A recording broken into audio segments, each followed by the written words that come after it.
നിന്റെ ജീവിതത്തിൽ കഴിഞ്ഞ നാളുകളിൽ ഉണ്ടായ ചില നഷ്ടങ്ങളെ ഓർത്ത് ഭാരപ്പെട്ടുകൊണ്ടിരിക്കുകയാണെങ്കിൽ ദൈവത്തിൻ്റെ ആത്മാവ് നിന്നെ നോക്കി ആലോചന അറിയിക്കുന്നു. നിന്റെ ജീവിതത്തിൻ്റെ നഷ്ടങ്ങളെ ലാഭമാക്കി തീർക്കുന്ന ദൈവത്തിൻ്റെ വിളിയിലേക്ക്, ദൈവത്തിൻ്റെ തെരഞ്ഞെടുപ്പിലേക്ക് നിന്നെ കയറ്റിവിടുവാൻ പോവുകയാണ്.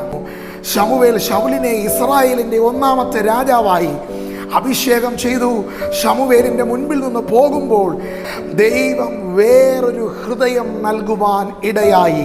ഇന്ന് പകൽ നിന്റെ മേൽ അഭിഷേകം വരുമ്പോൾ, ഇന്ന് പകൽ നിന്റെ മേൽ ദൈവിക തെരഞ്ഞെടുപ്പ് വരുമ്പോൾ, നിന്റെ മേൽ ദൈവിക വിളി വരുമ്പോൾ, ദൈവം തൻ്റെ പദ്ധതിയിലേക്ക് നിന്നെ വിളിച്ചു വേർതിരിക്കുമ്പോൾ നിന്റെ ഹൃദയത്തെ ഒന്ന് മാറ്റുവാൻ, ഇന്നലകളിൽ നീ ചഞ്ചലപ്പെട്ട നിന്റെ ഹൃദയത്തെ, ഇന്നലകളിൽ പലതും ജീവിതത്തിൽ നഷ്ടപ്പെടുമ്പോൾ അതിനെ ഓർത്ത് ഭാരപ്പെട്ട നിന്റെ ഹൃദയത്തെ, പലതിൻ്റെയും പുറകെ സ്തോത്രം ഓടുമാറാക്കുന്ന ആ സ്തോത്രം ഉറപ്പില്ലാത്ത ആ നിന്റെ ഹൃദയത്തെ ഇന്ന് പകൽ എൻ്റെ ദൈവം മാറ്റിയിട്ട് ഒരു ഉറപ്പുള്ള ഹൃദയം കർത്താവ് നിനക്ക് നൽകുവാൻ പോകുകയാണ്.